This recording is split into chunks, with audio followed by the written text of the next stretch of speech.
오늘 복된 예배 자리에 나오신 성도님들을 주님의 이름으로 환영하고 또 축복합니다. 오늘 주시는 말씀을 또 신비에 이렇게 새기시고 또 위로받으시고 새 소망을 가지고 또 세상 가운데 담대하게 나아가는 복된 시간으로 삼으시기를 축복합니다. 우리가 보통 이렇게 당황스러운 일을 만나면 우리가 하는 얘기가 있죠. 아유, 깜짝이야. 이제 이런 이야기를 합니다. 서양 사람들은 뭐라고 할까요?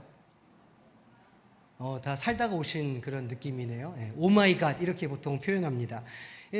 나의 하나님이여 이제 이런 뜻인데 그 사람들이 신앙이 있어서 그렇게 한다기보다는 그게 일종의 문화이기 때문에 이제 그런 일종의 감탄사를 하는 것이죠. 서구 사회에서의 기독교는 더 이상 종교가 아닌 문화가 된 지 오래입니다. 하나의 생활 양식으로서의 기독교가 그들의 삶을 둘러싸고 가득 채우고 있지만 도리어 그들의 영혼은 점점 병들어 가고 있다는 것이죠. 그래서 도리어 영국으로 유럽으로 역선교사들이 파송되는 지경에 이르렀습니다. 그러면 우리 상황은 어떨까요? 우리 한국 기독교는 종교로 계속 기능하고 있을까요? 아니면 하나의 문화로 이렇게 변해가고 있을까요? 안타깝게도 우리 역시도 기독교가 신앙이 아닌 하나의 문화가 되어가는 것을 보고 있습니다. 왜 그렇겠습니까? 그 이유 가운데 한 가지는 제자도의 성경적인 개념과 관련이 있다고 보여집니다. 자신을 기독교인이라고 주장하면서도 제자도에 대해서 알지 못하거나 또 안다고 해도 그것에 대해서 전혀 이해하려고 하지 않는 사람들이 점점 많아지고 있는 게 그 이유입니다. 예수님에 대해서 알고 있지만 예수님을 따르는 데에는 관심이 점점 없어지고 있는 것이죠. 나는 기독교인입니다 라고 말하는 사람들에게서조차도 자신의 삶에서 예수님을 드러나고자 하는 열망을 발견할 수가 없습니다. 제자가 되는 것과 기독교인이 되는 것 사이에는 거대한 벽이 존재하는 것처럼 보입니다. 제자란 그리스도를 배우는 사람들이고 그리스도를 따르는 사람들입니다. 제자는 단지 스승에게서 정보만을 배우는 것이 아니라 스승을 닮아가고 스승의 모습을 따라 살아가는 사람들이어야 하죠. 제자도라고 하는 것은 스승의 형상으로 빚어져가는 것을 말합니다.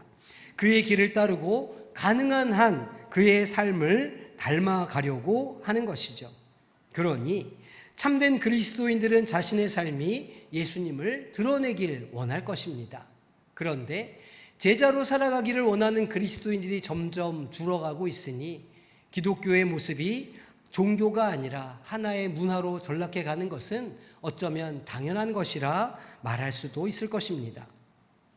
요한복음은 이 문제를 아주 중요하게 다룹니다. 오늘 우리가 읽은 본문도 마찬가지죠.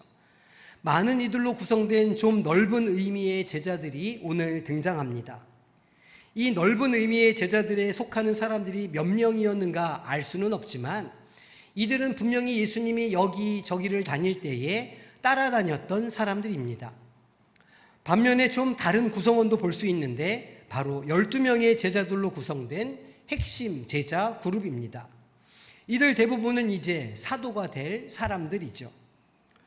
오늘 본문에서는 넓은 의미의 제자들과 핵심 제자들이 모두 등장하고 있습니다. 그런데 큰 그룹의 제자들이 예수님께 실망하고 예수님을 떠나가게 됩니다. 그런 상황에서 예수님은 핵심 제자들에게 물어보시는 것이죠. 너희도 가려느냐? 이 질문이 오늘 본문 내용의 중심에 있습니다. 성령을 통해서 오늘 우리에게도 같은 질문을 하고 계시는 것이죠. 너희도 가려느냐? 너희도 실망했으니 너희도 나를 떠나가겠느냐? 우리 심령 가운데 물어보시는 겁니다. 오늘 이 질문을 마음에 두고 그 질문에 어떻게 응답할지 고민하고 또 주님 앞에 결단하는 우리 성도님들이 되시기를 주님의 이름으로 축복합니다. 당시 많은 사람들은 예수님에 대해서 실망했습니다.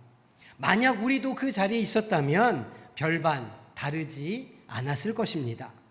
적어도 성경이 기록하고 있는 예수님의 모습을 본다면 때로는 실망스러운 말씀을 하실 때가 있다는 것을 부정하기 힘듭니다. 왜 우리 마음 가운데 그 실망하는 마음이 들겠습니까? 왜 우리 마음속에 예수님을 떠나고자 하는 그런 마음이 들게 되었을까요? 고린도전서 2장 14절은 이렇게 설명합니다. 육에 속한 사람은 하나님의 성령의 일들을 받지 아니하나니 이는 그것들이 그에게는 어리석게 보임이요 또 그는 그것들을 알 수도 없나니 그러한 일은 영적으로 분별되기 때문이라 라고 기록합니다. 그러니까 우리가 예수님께 실망하는 이유는, 우리가 예수님을 떠나가는 마음을 먹게 되는 이유는 우리가 육에 속한 사람이기 때문이라 고린도전서는 우리에게 가르쳐주고 있습니다. 예수님께서도 우리에게 가르쳐주신 것은 그것이 성령의 일이며 성령 없는 사람에게는 어리석고 실망스러운 일이 될 것이라 말씀하십니다. 요한복음 6장에서 예수님은 자신의 살을 먹고 자신의 피를 마셔야 한다고 말씀하셨습니다. 우리가 이미 살펴본 대로 그들은 이 말의 의미를 깨닫지 못했습니다. 아마도 육에 그대로 속해 있었기 때문일 것입니다. 그런데 제자들도 마찬가지였습니다. 60절 말씀에 이렇게 설명합니다. 제자 중 여럿이 듣고 말하되 이 말씀은 어렵도다. 누가 들을 수 있느냐 한데, 이제 우리는 제자들이 왜 이런 반응을 보이는지 이해할 수 있습니다. 여기에서 제자들이 언급되는데 이들은 예수님의 넓은 그룹의 그 제자들이었습니다. 그들은 예수님께서 자신의 살을 먹고 피를 마셔야 한다고 말씀하신 것을 듣고 이 말씀이 참으로 어렵다. 누가 들을 수 있는가? 라고 이야기합니다. 이것은 이해하기 어렵다는 뜻이 아닙니다. 그것을 받아들이기가 어렵다는 뜻이죠. 누가 들을 수 있느냐라고 말할 때 그것은 누가 이 말을 듣고 믿을 수 있는가, 믿을 수 없다는 뜻입니다. 그 넓은 그룹의 제자들은 예수님의 말씀이 또 예수님의 일들이 너무 극단적이고 지나치다고 생각했습니다. 살과 피에 대한 이야기, 또 희생에 대한 이야기가 너무 과한 것이다, 현실적인 것이 아니다라고 수군댔습니다. 예수님께서 아셨죠. 61절 말씀에 이렇게 말씀하십니다. 예수께서 스스로 제자들이 이 말씀에 대하여 수군거리는 줄 아시고 이르시되 이 말이 너희에게 걸림이 되느냐. 육에 속한 자들에게는 이 말씀이 이해가 되지 않았을 뿐더러 받아들일 수도 없었고 그들의 영혼에 걸림이 되었다는 것입니다.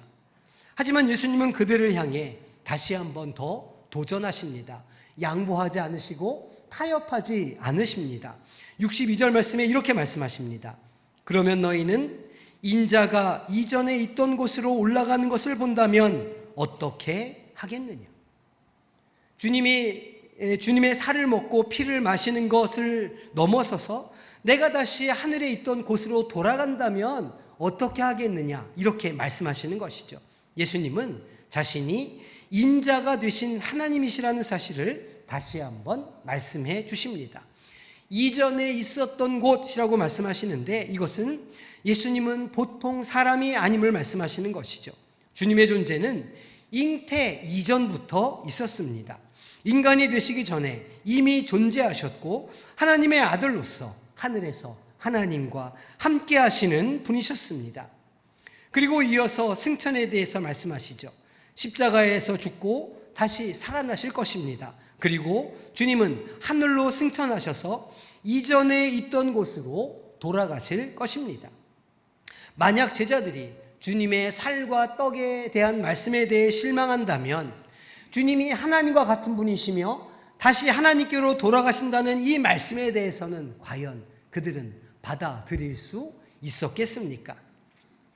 주님은 이 큰 그룹의 제자들이 실망한 이유가 무엇인지를 드러내셨습니다.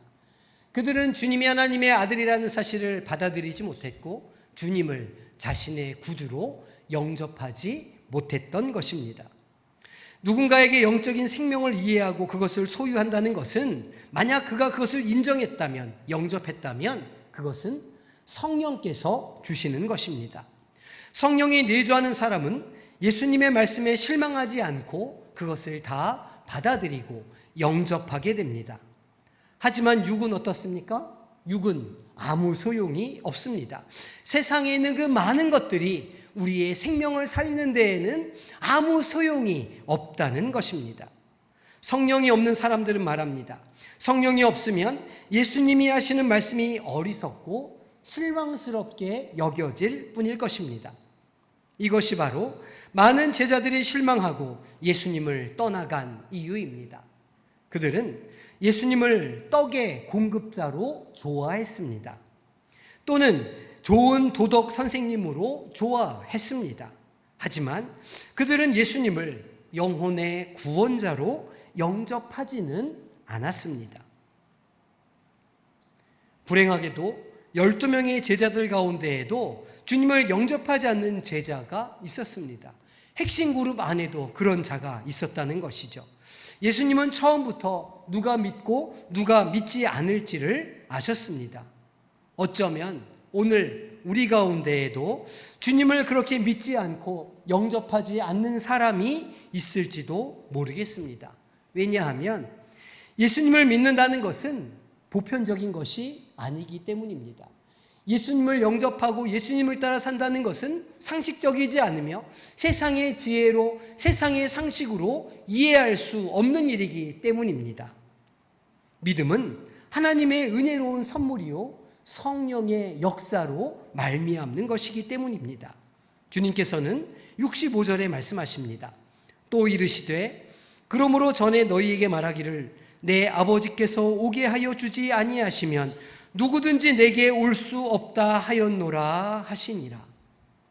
이 모든 것을 듣고 예수님을 쫓았으며 예수님의 기적을 보고 예수님이 하신 일에 동조하기도 했지만 66절에서 많은 사람들이 주님을 떠나갔습니다.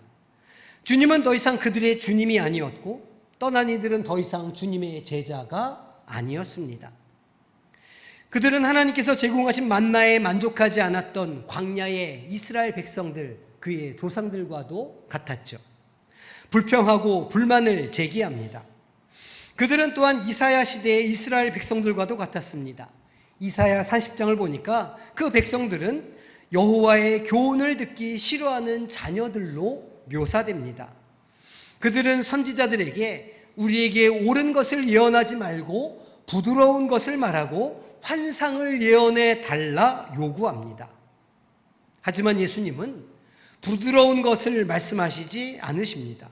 때로는 난해하고 때로는 거칠며 때로는 가혹합니다. 그들은 그런 주님을 원하지 않았습니다. 이 말씀에서 주의 깊게 살펴볼 것이 있습니다. 먼저 이 제자들이, 그 떠나간 제자들이 누구였는지를 생각해 보십시오. 그들은 유대인들이었습니다. 이것은 그들이 당시 하나님의 교회의 일부였다는 것을 의미합니다. 그들은 하나님의 언약 백성이었죠. 한동안 그들은 예수님을 따랐지만 그의 말씀이 그들의 귀에 너무 거칠고 귀에 들어오지 않았을 때 그들은 떨어져 나갔습니다. 하지만 여전히 외적으로는 하나님의 교회의 일부였고 언약의 일부였습니다. 다시 말해서 교회에 다닌다고 해서 모두가 진정한 예수 그리스도의 제자는 아니라는 말입니다. 기독교인이라고 스스로를 칭하는 사람, 모든 사람들이 다 그리스도의 제자가 되는 것은 아니라는 것이죠. 오늘 이 천국잔치에 앉아 계신 성도님들은 어떠십니까? 제자이십니까? 아니면 구경꾼으로 앉아 계십니까? 둘째로, 떠나간 제자들은 자신의 선택에 대한 개인의 책임이 있다는 점을 우리는 기억해야 합니다. 불신앙은 죄입니다. 불신앙에 머물면 하나님의 정죄 아래 머물 수밖에 없죠. 요한복음 3장 18절은 이렇게 기록합니다. 그를 믿는 자는 심판을 받지 아니하는 것이요 믿지 아니하는 자는 하나님의 독생자의 이름을 믿지 아니하므로 벌써 심판을 받은 것이니라. 예수님의 이름을 영접하지 않는 것만으로도, 예수님을 자신의 구주로 받아들이지 않는 것만으로도 그들은 이미 심판을 받은 것이라 성경은 말씀하고 있습니다. 히브리서 6장에서는 하늘의 선물을 맛본 자들에 대해서 말씀합니다. 그들은 한동안 그리스도를 따랐지만 후에 떨어져 나갔습니다. 믿음과 구원은 하나님의 주권적인 은혜의 선물이지만 불신앙과 배신에 대한 것은 인간의 책임입니다. 본문에서 그리스도를 떠난 사람들은 그들의 선택에 대한 책임을 져야 합니다. 오늘도 마찬가지죠. 그리스도를 따르는 것을 포기한다면 그 선택에 대한 책임은 떠난 사람들에게 있습니다. 왜냐하면 그것은 그들의 자유의지를 통한 선택이기 때문입니다. 그래서 이제 우리는 정말 중요한 질문 앞에 서게 되는 것이죠. 67절 말씀 우리 한 목소리로 합독하겠습니다. 예수께서 12 제자에게 이르시되 너희도 가려느냐? 남아있던 12 제자가 원하는 것은 무엇이었을까요? 떠나간 제자들이 아닌 그 자리에 남아있던 제자들이 주님께 기대했던 것은 무엇이었겠습니까?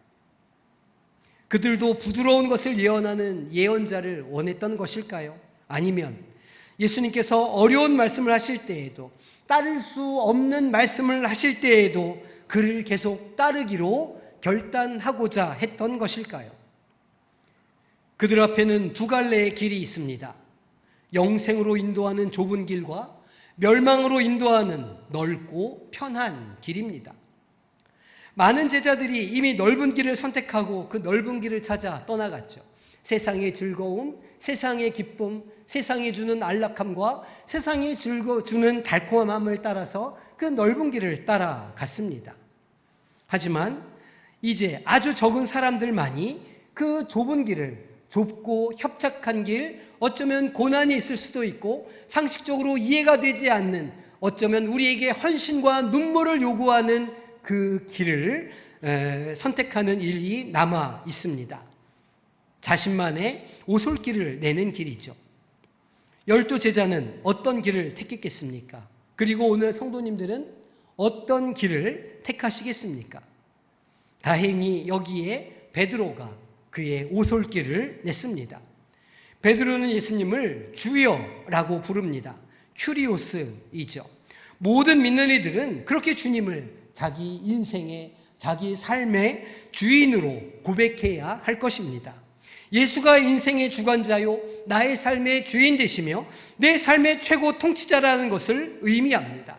내 삶의 희노애락을 주장하시는 분이시며 내 삶의 모든 결정권을 가지고 계시는 분이 바로 예수님이라는 것을 고백하는 것입니다.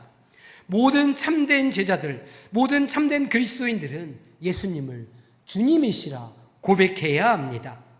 로마서 10장 9절에 이렇게 말씀합니다. 내가 만일 내 입으로 예수를 주로 시인하며 또 하나님께서 그를 죽은 자 가운데서 살리신 것을 내 마음으로 믿으면 구원을 받으리라. 아멘. 베드로는 주여 우리가 누구에게로 가오리이까? 라고 말합니다. 이것은 후에 요한복음 14장 6절에서 예수님이 하실 말씀과 같죠. 예수께서 이르시되 내가 곧 길이요 진리요 생명이니 나로 말미암지 않고는 아버지께로 올 자가 없느니라. 아멘. 베드로는 영생의 말씀이 여기 계신다라고 말합니다. 그는 예수님께서 영원히 지속되는 생명을 주시는 분이시라는 것을 지금 고백하고 있습니다. 예수님이 하신 말씀은 하나님의 복된 임재 안에서 영원히 살도록 우리를 이끌어갑니다. 예수님이 그 말씀을 가지고 계신다면 우리가 왜 그 말씀을 떠나겠는가? 이것이 베드로의 고백입니다. 베드로는 우리가 주는 하나님의 거룩하신 자인 줄 믿고 알았다라고 다시 한번 고백합니다. 다른 복음서의 병행 구절에는 주는 그리스도시요 살아계신 하나님의 아들이십니다 라고 말합니다. 이것은 같은 의미이죠.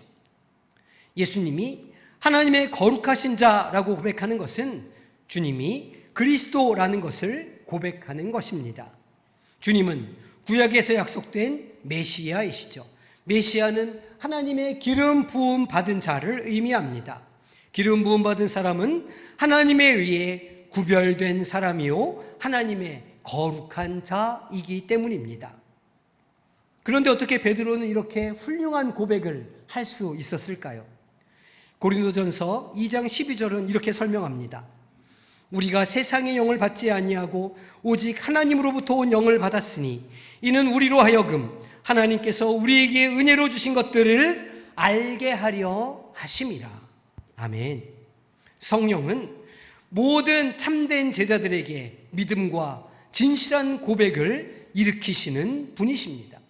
우리가 예수님을 주님이라고 고백할 때, 우리가 구원이 오직 그 안에 있다고 고백할 때, 우리가 그의 생명을 가지고 있다고 고백할 때, 그가 메시아라고 고백할 때, 그것은 우리의 선한 마음에서 나오는 것이 아니라 우리 안에 내주에 계시는 성령께서 고백해 하시는 것입니다. 이것이 오늘 본문에서 제자들이 한 좋은 고백의 이유이죠. 그리고 오늘 주님을 따르기로 고백하는 제자들이 해야 할 고백입니다. 하지만 오늘 본문에서조차 한 제자는 이 베드로의 고백에 진심으로 동참하지 않습니다. 성령의 역사에 회방을 놓는 것이죠. 성령께서 일하실 때에 거기에 동조하지 않습니다. 가룟 유다의 모습은 일종의 경고입니다. 나는 각 개인은 교회 공동체의 일부처럼 보일 수도 있습니다. 은혜의 언약 안에 있는 것처럼 그렇게 비춰질 수도 있죠. 겉으로는 예수 그리스도의 제자처럼 행동할 수도 있습니다. 하지만 영적으로는, 그의 속사람으로는 돌처럼 굳고 차가울 수 있다는 것이죠. 우리는 모두 예수 그리스도의 참된 제자가 되도록 부르심을 받은 사람들입니다. 우리는 주님을 믿고 따르며 항상 우리와 우리의 주님과 동행하도록 부름을 받았습니다. 예수님께서는 그렇게 부름받은 사람들을 식탁으로 초대하십니다. 이 식탁에는 세상이 흉내낼 수 없는 귀한 음식이 차려져 있죠. 우리가 지난 몇 주간 봐온 것처럼 이 식탁에는 주님의 살과 주님의 피가 배설되어 있습니다. 이것을 먹고 마시는 자는 영생을 누리게 되며 주님을 나의 구주로 고백하게 되고 그 삶을 주님께 드리는 삶을 살아가게 됩니다. 주님의 식탁에 앉으면 우리는 비로소 생명을 알게 되고 생명을 얻게 되며 살아있는 영이 되게 됩니다. 주님께 우리 모두는 존귀한 손님이며 기꺼이 자신을 내어주는 사랑을 보여주십니다. 이 주님의 식탁에 참여한다면 우리는 기꺼이 좁은 길을 갈 수 있는 사람이 되며 성령께서 내 안에 역사하실 때에 그 성령의 역사에 우리를 맡길 수 있는 용기가 있는 사람들이 되는 것이죠. 때로 우리는 세상에서 참된 만족과 기쁨을 얻고자 애쓰고 노력합니다. 세상에서의 성공이, 세상에서의 어떤 능력의 증명이 우리를 행복하게 만들어 줄 것처럼, 우리가 참 만족을 얻을 수 있을 것처럼 그렇게 우리는 생각합니다. 그래서 세상에서 열심히 살아가죠. 그래서 하나님의 말씀을 듣지 아니하고 이탈한 양 한 마리처럼 제 갈 길로 가게 되는 겁니다. 그리고 제 멋대로 집을 나간 둘째 아들처럼 그 세상에서 열심히 살아가지만 끝내 우리는 고통에 처하게 되고 외로움에 처하게 되며 세상의 삶이 우리의 생각대로 이루어지지 않는다는 것을 깨닫는 자리에 이르게 됩니다. 그리고 나서 우리는 다시 주님의 식탁을 바라보게 될 것입니다. 주님께서는 우리를 불러주십니다. 나의 식탁으로 오라. 딴 데 가서 굶지 말고, 딴 데 가서 목말라 하지 말고, 세상에서 그 필요 없는 것, 쓸데없는 것으로 자신을 채우지 말고 나의 식탁에 와서 함께 먹자. 우리를 초대하십니다. 이 초대에 이제 응답하시기를 바랍니다. 세상에 맛있어 보이는 불량식품들이 가득한 그 세상을 향하여 나아갈 것인지, 아니면 주님의 살과 피를 대함으로 우리의 영혼을 진정으로 만족시켜 주실 영적 양식 예수 그리스도를 택할 것인지 말이죠. 우리는 이렇게 고백해야 합니다. 주님, 제가 어딜 가겠어요? 여기 귀한 밥상을 차려주셨는데 이제 주님의 식탁에서 함께 먹고 마시고 영생을 얻겠습니다. 이러한 주님의 식탁에 참여하는 우리 성도님들이 되시기를 소망합니다. 그래서 세상에서 얻지 못했던, 세상에서 말라갔던 우리의 영혼이 주님의 식탁에서 다시 생명을 얻고 만족을 얻고 참 기쁨을 회복하여서 하나님이 주신 삶을 아름답게 살아내는 우리 모든 성도님들이 되시기를 주님의 이름으로 축원합니다. 기도하겠습니다. 하나님, 세상에서 힘들고 고통을 많이 당했습니다. 세상에서 외롭고 고독했습니다. 이제 주님의 식탁 가운데 나아갑니다. 주님께서 베풀어 주시는 주님의 떡과 주님의 잔을 먹고 마심으로 우리의 생명이 다시 한번 회복되며 우리 안에 주님께서 주시는 생명력으로 다시 한번 살아나는 역사가 우리 가운데 있게 하여 주시옵소서. 주님을 나의 구주로, 주님을 나의 주인으로 고백하는 성령의 고백해 하심이 오늘 이 시간 우리 가운데 있게 하여 주시고, 주님을 나의 구주로 영접할 때에 우리 안에 성령의 역사가 일어나는 생명 구원의 역사가 오늘도 있게 하여 주시옵소서. 감사드리며 예수님의 이름으로 기도하옵나이다. 아멘.